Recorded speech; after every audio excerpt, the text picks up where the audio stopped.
લેવું જ પડે ને આરોગ્ય ભાઈ સાહેબ પણ કોકને લેવા તો જવું જ નહીં. તમે એક વસ્તુમાં તો સમજો આ મેટર છે ને, આ જે બે ભાઈઓ માથાકૂટ કરે છે ને, એ આ ટોકન ની માથાકૂટ છે. હું આ લોકો છે ને, જે લોકો સવારમાં આવે ને ટોકન આપી દે, શું કરે હવે ટોકન વાળા લઈ જાય બહાર, અને જે ગામડામાંથી જે લોકો આવ્યા હોય એ લોકો સીધા સીધા પંચી થાય, અને આ લોકો બાંધે અને આ લોકો શાંતિથી સાંભળે. બરોબર, આ જે સરકારની નીતિ રહી ને એ નીતિ મુજબ અહીંયા હાલે છે.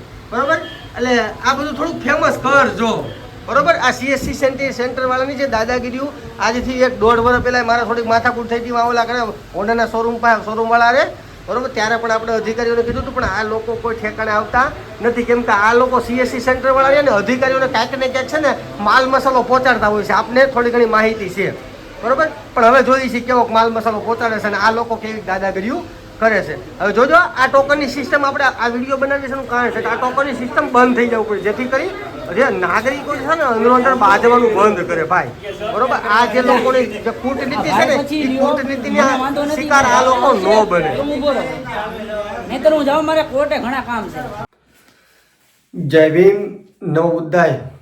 હવે આપણે 2 દિવસ પહેલા આધાર કાર્ડ કઢાવવા માટે, મારી દીકરીનું આધાર કાર્ડ કઢાવવા માટે આપણે આધાર સેવા કેન્દ્ર ઉપર ગયા હતા. હવે એન્જલ જે હોટલ છે અમરેલીની અંદર, એની બાજુમાં આધાર સેવા કેન્દ્ર છે, જે સરકાર માન્ય કહેવાય. સરકારે જેને પરમિશન આપી, તમે અમારું કામ કરો, જેથી કરી લોકોને અગવડતા ન પડે. પણ અગવડતા તો ઠીક છે, પણ આ લોકોને મુશ્કેલી ઊભી થાય એવું આજે સરકારે કામ કર્યું હોય એવું આપને લાગે છે. સરકાર લોકોને આધાર કાર્ડની લાઈનમાં ઊભા રાખે, કરન્સી બદલાવવા માટે લાઈનમાં ઊભી રાખે. હરેક બાબતે તમે જ્યાં પણ સરકારી કચેરી તમને જોવા મળે, ત્યાં લોકો લાઈનમાં જ ઊભા હોય છે. તમને એવું એક પણ જગ્યાએ સરકારી કચેરીની અંદર મેનેજમેન્ટ નહીં લાગે કે ત્યાં લોકોને તકલીફ નહીં પડે. જે કાંઈ કરવાનું છે એ લોકોના ટેક્સના પૈસાથી કરવાનું છે. સરકારી જે કાંઈ બાબુઓ છે, સરકારમાં બેઠેલા જે કાંઈ નોકરિયાત છે, જે કાંઈ નોકરો છે, એ લોકોને પગાર લોકોના ટેક્સના પૈસામાંથી ચૂકવવામાં આવે છે. હવે 2 દિવસ પહેલા જ્યારે હું આજે આધાર કાર્ડ કેન્દ્ર ઉપર આધાર કાર્ડ કઢાવવા ગયો, ત્યાં તમને કહું 2 કે 2.5 કલાકથી હું લાઈનમાં ઊભો રહ્યો. મારી પાછળ ઘણા લોકો, જે લોકો ટોકન લઈને અગાઉ સવારમાં વહેલા આવી ટોકનો લઈને વિયા જાય અને પછી સમય થાય એટલે ટોકન આપે, એટલે જે લાઈનમાં ઊભો વ્યક્તિ જે ગામડામાંથી આવે છે એ લોકો પાછળ, એ લોકો 2-3 4 વાગ્યા લગી રાહ જોવે. અમુક લોકો તો 15 દિવસથી ધક્કા ખાય, મહિના દિવસ, 2 મહિના, 3 મહિના, છેલ્લા 3 મહિનાથી તો અમરેલી જે બહુમાળી ભવન છે ત્યાં સરકારની હેઠળ આવેલ આધાર કેન્દ્ર સેન્ટર છે, એ 3-4 મહિનાથી ચાલુ જ નથી ભાઈ.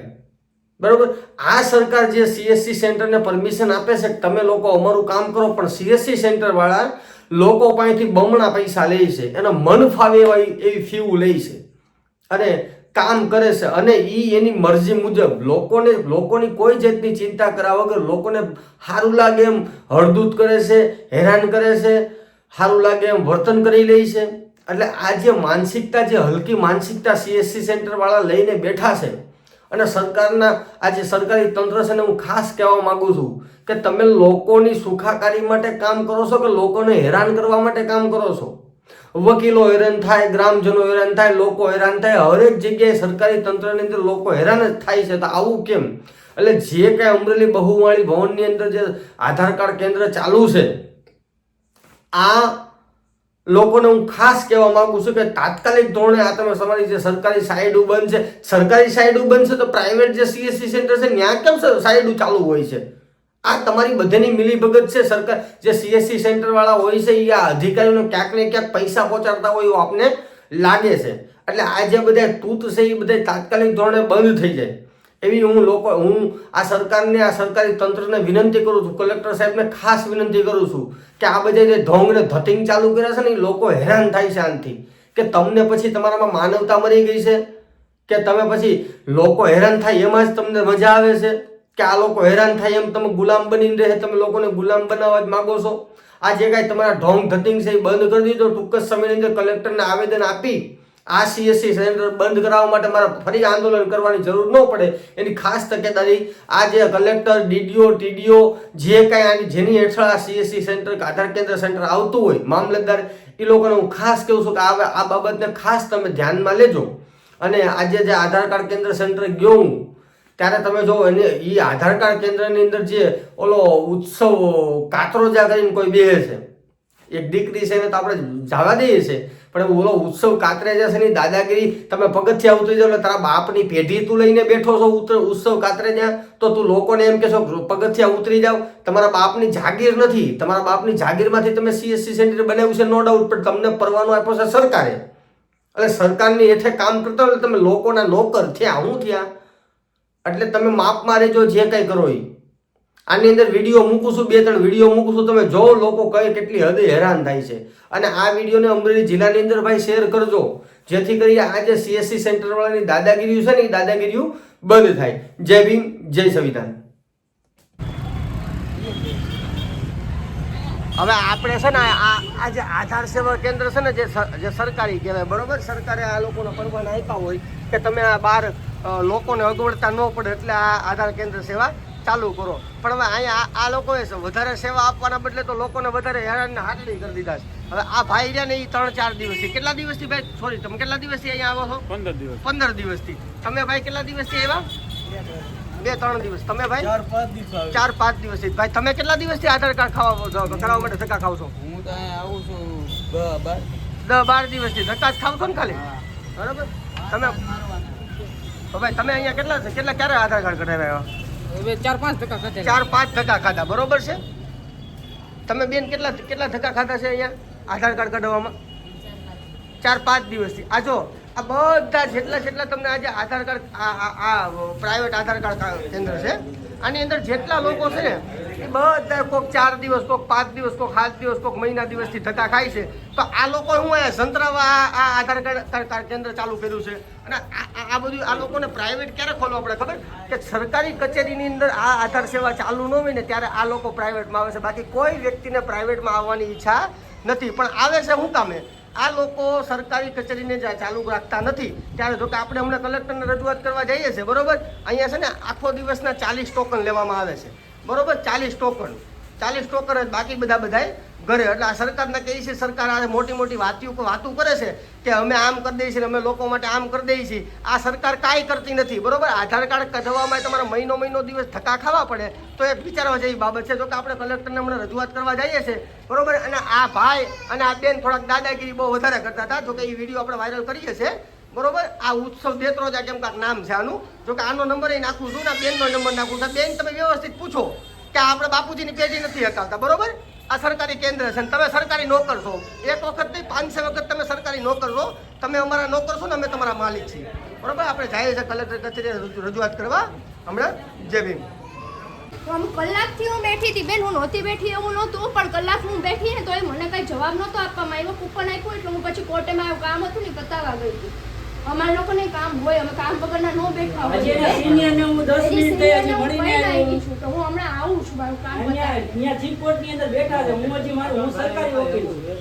તમે પોતે જઈને આવ્યા તો બેન તમને ના કરી તમારું કામ નહીં થાય. નહીં એમ નથી ભાઈ, પણ તમે કરી આપો. ના, ઈ બે દી પહેલા તમે અમે એમ નથી કહેતા તમે કામ નથી કરતા, તમે કામ કરો છો, પણ કૂપન બીજો નંબર છે તો પહેલો પ્રેફરન્સ અમને આપવામાં આવે છે. અમે સવારે મહિના હતા. આ ભાઈ એમ કહે છે કે નાના બાળકોએ પેલો પ્રાયોરિટી એને આપો. તમે એમ કહો કે તો કૂપન નો કાઢો ને, તો કૂપન નો આપો. એવું કૂપન આપે તો પણ એવું કૂપન નો આપો. ગામડેથી આવ્યો હોય કૂપન આવે ઈ તમે છે ને રોજગાર મૂકીને આવ્યો હોય નાના છોકરાને અમારે અહીંયા એમ કે મળી જાય. એમ નથી ભાઈ, હું એમ નથી કહેતી આ લોકો કૂપન આપે છે. કૂપન આપે અહીંયા ઉભું રહેવું જોઈએ. અમે અહીં નહીં ઉભા ગામડેથી કલાક ઉભા હતા, હું 10 વાગે અમે ઉભા છીએ. મારી વાત સાંભળો પહેલા. શાંતિ આ તો ગામડેથી ઉભા બસમાં ઉભા. તમે બેન પેલા મારી વાત સાંભળો. આ ભાઈ એમ બોલ્યા કે નાનું બાળક છે, પેલી પ્રાયોરિટી તમે આપો, એને આપો. તમે એમ કહો તમારા કામ છે પેલો પ્રાયોરિટી મને આપો. હવે ઓલા બેન એમ કે અમે દેઢું માણસ છીએ, પેલો પ્રાયોરિટી અમને આપો. અમારે પણ આપીએ એમ કોને? નથી કહેતી તો તમે કૂપન હું કામ આપો છો? કૂપન આપો છો તો એનું કંઈક રીઝન તો હશે ને. બરોબર છે. તો તમે કૂપન હું કામ આપ્યું? હા પણ બેન મારી વાત તો સાંભળો. તમે કૂપન આપો છો અમને એમ છે અમને કૂપન પ્રમાણે અમારો વારો આવી જશે આ તો તમે ઓલ નહીં તો હું થાય હતા જ. એમને કીધું કલાકમાં આવો કલાકમાં વારો આવી જશે એટલા અમે ભાગ્યા અઢી કલાક તો તમે બેઠા અમે ડોક્ટર અમને નહીં. એને કીધું કલાકમાં વારો આવી જશે એટલા અમે ભાગ્યા અમને કૂપન આપે કૂપન આપે સીધી વાત છે. કૂપન પ્રમાણે ઓપન વાળાને બેહવું પડે ને આપે ભાઈ ભાઈ આપણે અંદરો અંદર આપણે રહેવા દો. પ્રોબ્લેમ આ લોકોનો છે, આપણો નથી ભાઈ. આ પ્રોબ્લેમ આપણો નથી, તમે આપણે રહેવા દો. પ્રોબ્લેમ આ લોકોનો છે, આપણો નથી, તમે રહેવા દો. જાઉં તું ખોરાકમાં. અચ્છા એ મૂકીને બી આવી જાઓ. ભાઈ ભાઈ આપણો ઈ ટ્રેનની તકલીફ આ લોકોની છે. એને આ મેનેજમેન્ટ કરતા આ લોકોને ખબર પડી પડે. આઠ નંબર અમારો વારો 8 નંબર છે. આ ભાઈ પછી વારો આવે ભાઈ છે. ભાઈ મારી તમે વાત સાંભળો. નહીં રહેવાનું એ ભાઈ આ લોકોના મેનેજમેન્ટમાં ખામી છે, આપણામાં ખામી નથી, તમે અંદરો અંદર રહેવા દો. નહીં તો અમે હા. ઊભા છીએ તો અમારો વારો કેન્સલ. પહેલા કૂપન કેમ આપ્યું કીધું તું ભાઈ તમે કલાક એટલે અમે કલાક પછી આવ્યા. અમારો વારો કેન્સલ ને છોકરા. અહીંયા તમે જોવો છો ને કે આ લોકો છે ને આ સરકાર અને આ તંત્ર બરોબર હવે ધર્મ જાતિ જ્ઞાતિને મૂળા વાડા પાડીને આ લોકોને મારે છે. હવે લાઈનમાં ઉભા રાખીને આ લોકોને અંદરો અંદર કથા કરાવે. તમે જોવો એમ તો અમારો વાળો લઈ લો. જોયું? આ વકીલો હેરાન, પબ્લિક હેરાન અને આ લોકો અહીંયા શાંતિથી બેઠા છે. બરોબર આ વકીલો હેરાન, પબ્લિક હેરાન, બરોબર આ બધા હેરાન. જોઈ લો અહીંયા. છોકરામાં હોય અહીંયા. હા બસ એ ભાઈ આ જો આ લોકો બધા અંદરો અંદર બાંધે છે. જોવો છેલ્લે આવવું હોય ને તો જોવો. છેલ્લે જ થાય. જોવો. તમે એટલે બેહવું જોઈએ વાળો. દોઢ કલાકથી આને ઉપર કૂપન લઈને આવે, આવે. આ રાતના કૂપન લઈને આવે. સવારે આવીને એમ કે જાળીઓ અમારો વાળો. જોઈ લો આ કચિયા ચાલુ છે. જોઈ લો આ લોકોની નીતિ જેવી છે, લોકો અંદરો અંદર મરે. નહીં, અમે કહીએ છીએ રાતના રાતના મરે, લઈ જાય, મુસલમાન નાનામાં મરે, આધાર કાર્ડની લાઈનમાં ઉપર નામે મરે. બરોબર ને? જો આ લોકોનું કોઈ મેનેજમેન્ટ છે જ નહીં. બરોબર? એમને તારે સમજવું આ જોઈએ. લોકોને હા તારે કેવું જોઈએ. હા એમને મેં તમને કીધું મારા નથી ને હવે કેટલાનો વારો છે? હવે ક્યારે લેવો? આ જો અહીંયા મારી છોકરી રોય છે પણ મારી છોકરી જેટલી રોય આવડા નીકળે છે ને એના બધાને આ લોકોને આવડા નીકળશે. આ લોકોને પાનારો ખોટી જગ્યાએ પીડ્યો છે. બરોબર આ લોકોનો પાનારો ખોટી જગ્યાએ પીડ્યો છે. આ આધાર કાર્ડ નું હાલવા દઉં ભાઈ. આધાર કાર્ડ કેન્દ્રનું ઈ બંધ થાય અને સરકારી લોકોને કહું છું કે તમારા બાપની પેઢીઓ નથી હટાવતા કે તમે જેવા તેવા લોકોને તમે અમુક પરવાના આપી દો છો.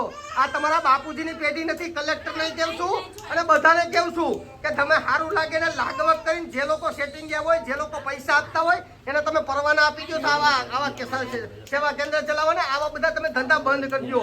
તમે હિન્દુના નામે મરાવો, લોકોને મુસલમાનના નામે મરાવો. તમે આધાર કાર્ડની લાઈનોમાં ઉભા રાખો લોકોને અંદર અંદર કજિયા કરાવડાવો છો. તમે જોવો ખાલી આ બધું, તમે આ જોવો.